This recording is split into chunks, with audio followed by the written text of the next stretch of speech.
Boa tarde, senhoras e senhores. Uma vez que estamos com algum atraso e não respeitando grandes protocolos, ainda assim não deixaria de, enfim, não me ficaria bem deixar de referir a presença aqui da senhora Ministra da Justiça de Portugal, a doutora Paula Teixeira da Cruz, a presença do embaixador Hélder Lucas, representante permanente de Angola junto da CPLP, a presença do adito cultural da Embaixada da República de Angola, Dr. Luandino de Carvalho, enfim, e a presença de muitos outros ilustres que não referirei, uma vez que já estamos de facto com algum atraso.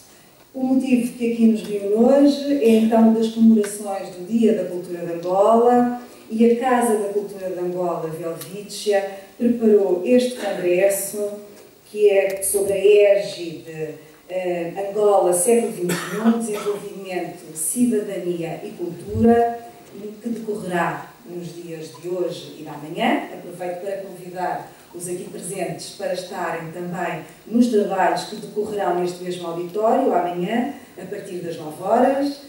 E, sem mais delongas, vou passar a apresentar, então, a nossa mesa, chamando o Dr. Onofre dos Santos, Presidente da Assembleia Geral da Casa da Cultura de Angola, Velvícia,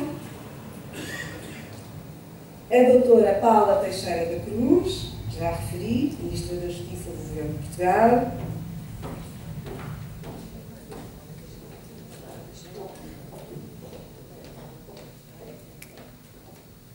o Dr. Luandino de Carvalho, adito cultural da Embaixada de Angola em Portugal, o engenheiro João Cravinho, Presidente da Comissão de Honra da Casa da Cultura de Angola, Velvícia, o professor Dr.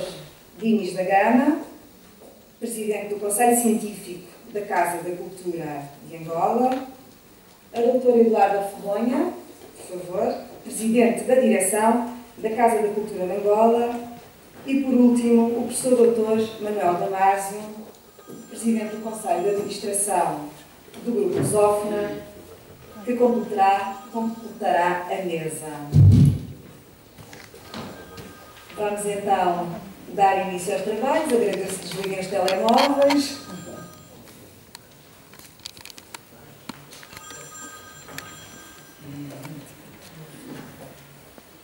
Bom trabalho.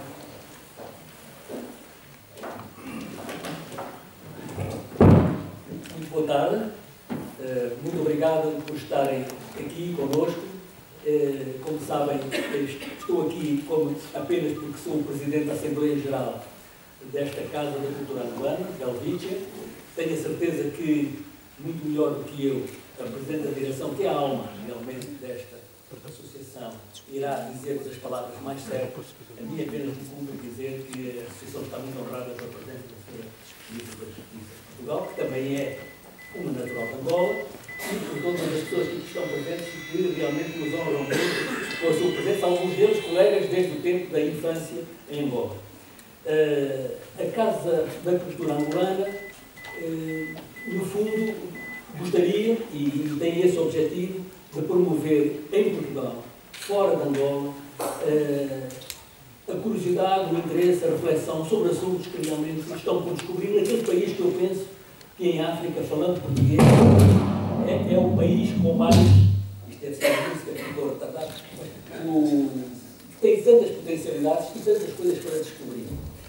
Devo dizer que esta associação tem como membros não apenas cidadãos angolanos, mas pessoas que nasceram em Angola, pessoas que são amigas de Angola. Eu lembro-me que no tempo colonial, eu já venho de lá há muito tempo, com os meus 72 anos, havia duas grandes associações que o poder colonial permitiu. Uma era a Liga Nacional Africana. E pelo título já vem a quem é que se destinava, e realmente foi por ali que nasceram os primeiros nacionalistas, os grandes nacionalistas angolanos de origem, digamos assim. Mas criou-se uma outra associação, que era a Associação dos Naturais de Angola. Reparem que começou-se a criar aqui a dualidade. De um lado, a Liga Africana, do outro lado, os naturais. Porque os que nasceram em Angola têm uma relação curiosa. Hoje, por exemplo, se conhecerem a Lei Nacional Angolana, só é cidadão angolano quem for filho de pai ou mãe angolana. Mas realmente há uma relação que é verdadeiramente umbilical. O nosso umbigo, quando nascemos, fica enterrado na terra. E a nossa ligação com a terra é uma ligação diferente da ligação com o sangue. E muitas das pessoas, a senhora ministra, por exemplo, também deixou lá o seu umbigo. E naturalmente, eu também tenho lá o meu umbigo enterrado, e muitos que estão aqui, outros não, outros apenas foram para lá, alguns com meses, outros com alguma idade, mas ficaram e gostaram de Angola. E naturalmente nós falamos, e muitas vezes, o meu pai, por exemplo, que não tinha nascido em Angola, dizia que era angolano de coração, e era muito mais angolano de coração que português. Sempre português, como for. Porque o seguinte, é realmente uma situação muito interessante e, naturalmente, recordando o facto, naquele tempo colonial, haver uma Liga Nacional Africana e haver também uma Associação dos Naturais de Angola, Anangola, e hoje, por um decreto do Sr. Presidente Agostinho Neves, logo no início, essas duas associações fundiram-se numa só. Hoje há uma Liga Africana que é a herdeira legal dessas duas associações. Nós hoje em Angola temos uma coisa curiosa, porque temos uma lei da nacionalidade que diz que são angolanos de pleno direito todas as pessoas que nasceram em Angola. É uma lei de 11 de novembro de 1975. Então, estão aqui pessoas que são realmente cidadãos angolanos de pleno direito. É uma especificidade. Angola tem muitas coisas atípicas, como agora se diz lá em Angola. Uma das coisas atípicas é que há dois tipos de nacionalidade. A nacionalidade de origem, ou seja, filho, pai ou mãe, ou a nacionalidade adquirida, ou seja, pessoas que vivem lá muitos anos, ou pessoas que casam com outras pessoas de Angola e que adquirem a nacionalidade. Esta nacionalidade adquirida não se propaga para os filhos, não se transmite. Porque o seguinte, há uma diferença entre a nacionalidade adquirida e a nacionalidade de origem. Mas, curiosamente, existe um terceiro género. Todos aqueles que foram declarados cidadãos de pleno direito e cujos filhos, e vai haver gerações e gerações aqui em Portugal, pessoas que nasceram em Angola, pessoas como eu, que são em vias de extinção, porque nós, os que fomos angolanos por nascimento, estamos hoje, não sei, haverá pessoas como a senhora ministra, que vem lá com certeza muito jovem, mas eu já fui apanhado na independência com 30 e tal anos, hoje tenho 72. Mas, naturalmente, um dia virá, não é? Daqui a 50 anos, que já não haverá mais angolanos desses. Mas os filhos são angolanos de pleno direito, são angolanos de origem. Por exemplo, todos os meus filhos, os que nasceram em Angola e que nasceram em Portugal, que já tenho 6, todos eles são cidadãos angolanos de origem, porque são filhos de pai angolano. E isto é uma coisa curiosa.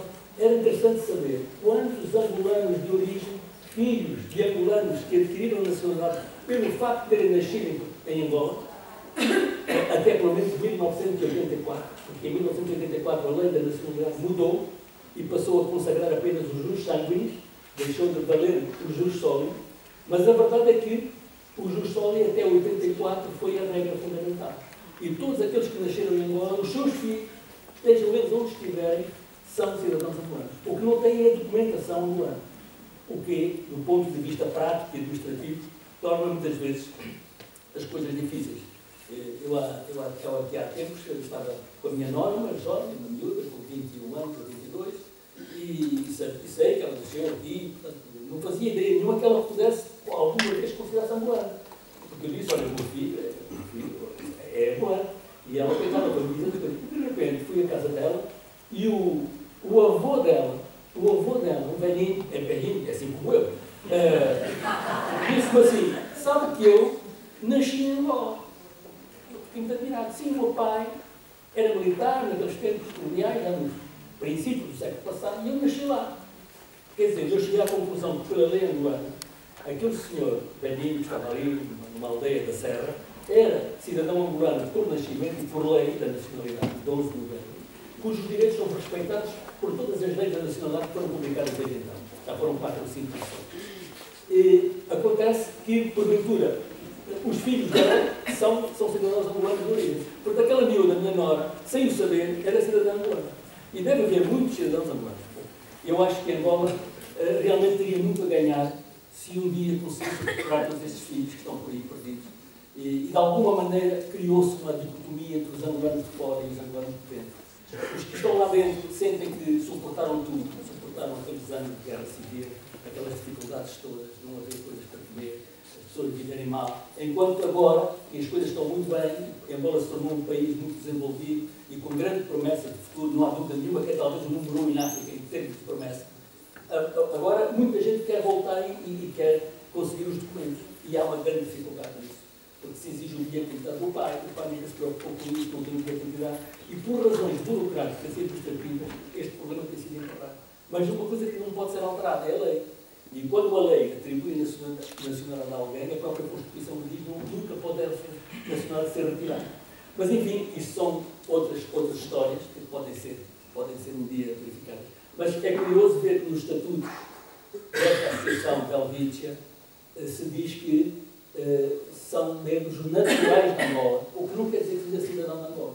Hoje há realmente muitos naturais de Angola, alguns estarão aqui presentes, e que não são cidadãos angolanos. Às vezes apenas porque não têm o documento de identidade, e outros documentos, passaporte, etc., que se podem ter. Isto para vos dizer, por o seguinte, que Angola deve ser visto como um país que tem realmente um potencial, não só das suas riquezas naturais, mas também tem um enorme potencial, provavelmente ainda não inventariado, humano, um capital humano que está por aqui disperso. Pessoas que já não têm relação realmente muito direta com Angola, mas para quem Angola ainda deve representar alguma coisa. E seria bom que esta associação, virada não apenas para os cidadãos, mas virada para todas aquelas pessoas que amam Angola ou que podem amá-la, porque isto do amor é uma coisa que tem sempre lugar. Eu sou um dos que acredito que o amor nunca é tarde para se encontrar. Mesmo pessoas que não têm nada a ver com Angola, pode ser que venham realmente a ter, se tiverem a oportunidade de estar nessas circunstâncias, de viajarem e de encontrarem lá aquilo que realmente, no fundo, sonava e não sabiam que existia. Porque o seguinte, é talvez a mensagem que traz esta Helvetia aqui em Portugal, para os angolanos que porventura estão aqui disseminados, e é pena que realmente um congresso como este não possa atingir muito mais pessoas como aquelas que nós gostaríamos que atingissem. Mas os que estão aqui, no fundo, ouvem o que vai ser dito. Hoje é apenas uma sessão de abertura. Amanhã vai haver um congresso com um painel fabuloso, de temas muito interessantes. Julgo que amanhã, portanto, é um dia de trabalho. Hoje é apenas um dia de fazermos a nossa abertura. Houve a exposição. Há uma coisa que é importante, que é a arte, que a gente procura combinar aqui as coisas. A Helvetia procura ser esse arauto desses valores que estão, porventura, ainda escondidos e que temos que os descobrir. Portanto, mais uma vez agradeço que tenham vindo até cá, estejam connosco, que gostem deste congresso, tirem dele algum proveito, algum ensinamento, alguma vontade de voltar a Angola, por algum tempo, para sempre, nunca se pode dizer no fundo para sempre, mas de qualquer modo, Angola realmente é um país que porventura não faz um grande apelo que as pessoas voltem, mas tenho a sensação de que estão muitas pessoas aqui em Portugal que fazem falta a Angola, assim como nós aqui em Portugal tenho a certeza que precisamos muito de coisas que Angola tem e das pessoas e dos seus valores, e portanto eu espero muito no potencial da combinação do que pode resultar entre os nossos dois países irmãos. Muito obrigado mais uma vez e vou passar então a palavra à minha tia Mirábiles, porque apesar de ser a presidente da direção, eu também escrevo contos e como ela de alguma maneira também nasceu no deserto, eu a comparo muito com aquela planta muito rara, que é aquela que deu o nome à nossa associação. E ela, para mim, também, por aquilo que ela é, por aquilo que ela significa, eu chamo-lhe milagre, Mirábiles, porque realmente ela é isso para mim também, tenho por ela todo esse afeto, mas neste momento queria dizer-vos que é ela a pessoa que, no fundo, insiste teimosamente em organizar reuniões como esta. Eu muitas vezes quase que me irrita tanta teimosia, porque digo, às vezes não podemos, é como aquele escuteiro que a velhinha atravessa a rua, e a senhora não quer atravessar a rua, mas eu quero, né? É como eu quando paro o meu carro, se deixar as pessoas passarem, eu digo, não quero passar. Realmente não podemos fazer congressos para pessoas, as pessoas não querem ir aos congressos, mas ela acredita profundamente que tem muito para transmitir, muito para dizer, e pronto, e por isso eu venho passar a palavra. Muito obrigado.